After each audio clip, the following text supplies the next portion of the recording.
All right, welcome to today's recap. This is Christian Fromhertz, CEO of Tribeca Trade Group, with your recap for Thursday. And wow, what a move in markets today. A couple days of some digestion here, and always when this reveals itself, it seems kind of obvious, but a little bit of digestion after several days up here, and then boom. So a couple things kind of came to a head today. We had some economics globally that seems pretty good. It seems to be that the economics continue to come out not too good or not too hot and not too cold. So right in where they should be. And puts the focus back on companies. So we've continued to see there's names out that reported tonight, and it's kind of been the same trend for the last couple of weeks. I was saying this in the trading room, a lot different than what we've seen about a year ago. There was one big miss, not big miss, but Restoration Hardware warned or lowered expectations. But most of these companies that are reporting, and I'll just kind of go through a couple of them, but yeah, I mean, man, these semis, Avago was or Broadcom was down a bit today, and look at Broadcom after hours, up to 245. So these semis, watch the semi group tomorrow. Look for some continuation there. But really nice to see some other areas of the market carry the ball. Market breadth was getting a little bit slimmer. I think people started to worry about tech and semis were the only ones that were going up, even though people weren't looking. I had a conversation with one of my buddies yesterday, and he was saying, "Wow, the breadth is really getting narrow." And I said, "Well, not necessarily." I said, "If you look at some names, like the travel names, the hotel names, actually created a lodging basket." That you could actually see in Bloomberg. Let me see if I can bring this up really quick. I always get sidetracked, but you could look at this lodging basket. Things like this. Breaking out to 52 weeks highs. This is your Marriott, your Wyndham, your Hyatt.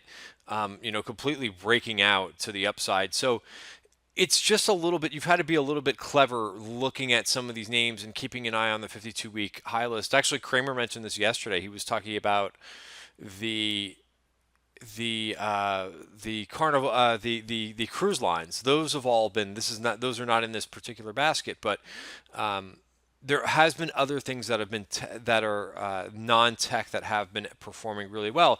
They're just a little bit off the beaten path of normal names. And if you keep an eye on a 52-week high list, you'll kind of see those names. Something that I monitor at least a couple days a week. But regardless, it was really nice to see other names really contribute to the market rally and push us higher. So besides uh, Avago, actually, this name came in a little bit. Workday actually had some pretty good earnings as well. They're about flat. They've kind of run up a little bit into earnings. I feel like there's one other name, Lulu, Yoga Pants, that's up. So, going back to the daily chart on the S&P, just a lot of strength I see. There's a couple areas that we talked about in last night's video that are breaking down, but for the most part, there's a lot more positives, I think, than negatives. Small caps. Keep in mind, today's the first day of the month. And so first day of the month, a couple points to make here is sometimes there is some reallocation into equities on the first of the month and on the 15th of the month. I do believe that there was some money that was put to work in small caps today. Some really good volume. Look at the volume on this move. Really nice to see yesterday. We didn't get exactly positive in small caps, but nice to see them come back all the way and kind of form a hammer bar here in the middle of this kind of sideways action. But I had mentioned as well that hey, let's see how we open up for the month of June. I thought if we were gonna open up under 136.33, maybe some trouble for the market. But hey, we're back really strong. Good to see small caps outperform. You almost have an MACD crossover here too, so there might be some more upside ahead for small caps. And I know today's first of the month, and the flows are generally as they are first of the month flows. So I'm always a little bit skeptical and I'm always a little bit of a doubter, as you should be as a trader. You always want to worry about the risk and not about the gains. I want to see the price action kind of confirm to me that it's more than just first of the month flows. So I would really be paying attention to small caps in the next couple days to see if they can continue, and if this MACD crossover, it's just starting. So usually you need a little follow through activity for that to truly not be a fake out and actually cross over here in the MACD study here. So we do have a jobs number out tomorrow. We'll see how that shakes up. The ADP was today, which I really don't put too much faith behind in terms of being a true number. So that number came out today and kind of set the pace. It came out as 253 versus 180. We have seen this before not come true. So I think the expectations got a little bit higher today. So we'll see. It's right basically the same thing. 182 is what we're looking for tomorrow. We'll see how it shakes out. Certainly that ADP number kind of maybe giving a hint, but again, I don't always go by this, so I'm a little bit concerned that it ran that hot. ISM numbers, pretty okay, I would say. Keep in mind anything over a 50 is expansionary. So to see that ISM number coming in at 54.9, just a tick above expectations, I think pretty darn good. The only thing that was a little bit negative here was the prices paid in construction spending. So like I said, not too hot. I think pretty good. And some really nice price action today. Obviously, another area to watch, kind of along that tourism and lodging.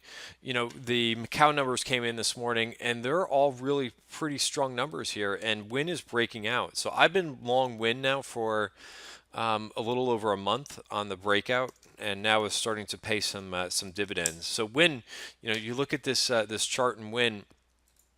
It's a breakout, but if you take a step back and look at the 5-year chart, you could see this may just be starting to kind of retrace part of that move from years back, from 2014. So I still like Win here, even though it's up $5 on the Macau numbers. Really, really nice looking chart. I think any dip right now should be bought. So I'm already long this name. MGM also performed pretty nice today. All the casino stocks did pretty well, but just goes to show you that the consumer is pretty strong. It's just that they're being choosy and picky in what they're buying, but they are buying and spending.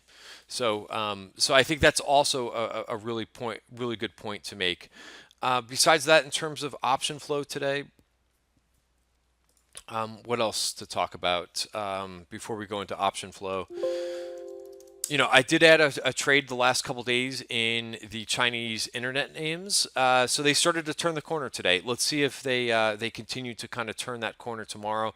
They caught some nice support at the 50-day moving average, which is I started a position 2 days ago, and then I added to it in a bigger chunk yesterday.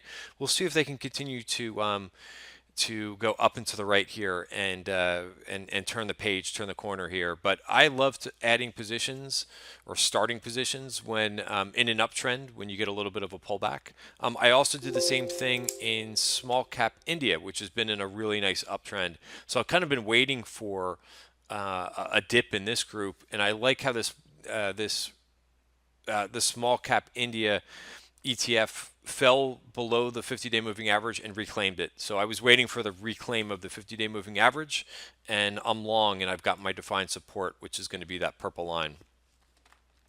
What else happened today? Biotech really strong today. Just big outperformer. Again, good to see this. You could see the hammer bar similar to the IWM. And not out of the woods, I would say, for XBI, but certainly a nice day, up 2.7%. Retail is also strong today. So again, like I mentioned, a lot of areas that really haven't performed too well really drove market performance today, including those small caps. Banks also came back a little bit today from getting beaten up pretty hard the last couple days. Now I'll go into the option activity, which we saw some really nice flow, and we've been seeing throughout the week some really nice option activity, even though the market's been dull a couple days in the beginning of the week. But some really nice option activity. We saw some Celgene calls. I just want to look at the chart in Celgene. I wanted to see actually how this closed, because I think this looks intriguing in Celgene, So if I go to a 1 year chart, kind of scale it in a little bit here, but notice just about a week and a half ago, Celgene got down to the 200-day moving average and bounced and then fell apart and now reclaimed it. I'm interested in giving this a chance here, Celgene versus that 200-day moving average. No trade on yet, but just something I'm watching. So we saw a little bit of calls there. We saw some calls in TAP. Again, a lot of short dated stuff, but this worked out pretty nice for a day trade.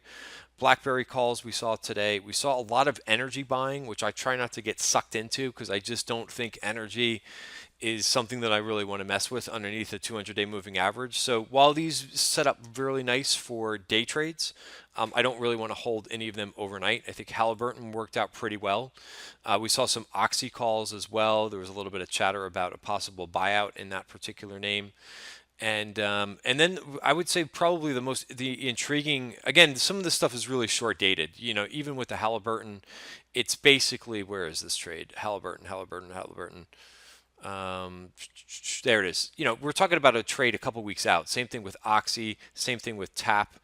I like to see these big chunky orders though that go out far. So the trade of the day, which I bought this trade, SGMS, and I turned this into, I don't always buy exactly what paper is buying. I actually turned this into a July call spread because they report in August, and I don't think I'm going to hold it that long. I believe they report in August. But look at great looking chart here in SGMS. Nothing wrong with buying this on right around the 50-day moving average. If it breaks the 50-day moving average, I get out of it. But I like to see especially some nice call buying. We've seen call buying before in this name, and it's worked out pretty well. So nice big chunky trade going out to January in SGMS. Also CBI, and I'll show you how I traded CBI. I took this trade as a day trade today. Why did I take it as a day trade? Because the thing stinks. I looked at it and I saw it oversold and somebody coming in and buying on a pretty decent dip here. And, so basically what I did was I followed the unusual option activity, and then I took this trade off using my indicator. So that purple line is a VPOC, is a virgin point of control. A lot of times what happens, I talk about this over and over, but price will rise up to this level and oftentimes take out this level and then retrace. So I actually took this, was able to get out of this right at the high of the day. I'll tell you my prices on this CBI, not a huge winner, but I would say, in the area of baseball, I would call this a double. I got into this trade I got into the July 20 calls for 106, and I took them off at 135. So what is that? About a 30% profit. Beautiful for a couple hours work. Really nice. The other trade I will mention before we close it up for the day is Pinnacle Foods. I did the math on this trade yesterday. They bought calls and sold puts yesterday. Again, I can't believe that they actually do this and get away with it, but they did this and they closed this trade out today. They bought the September 65 calls and sold the 57.5 puts yesterday, and then today it appears that they got out of that trade for about a $1.1 million profit in a day. So kudos to them for putting that trade on for $1.1 million right before the speculation on a deal happening came out last night, but they put that trade on midday yesterday. So really nice trade for them. $1.1 million a trader made on that particular trade. So anyway, that's the end of today's recap. Thank you for watching, and have a great day. And I'll see you guys in the trading room tomorrow pre-market before the jobs data is out. Thanks very much. Have a great night.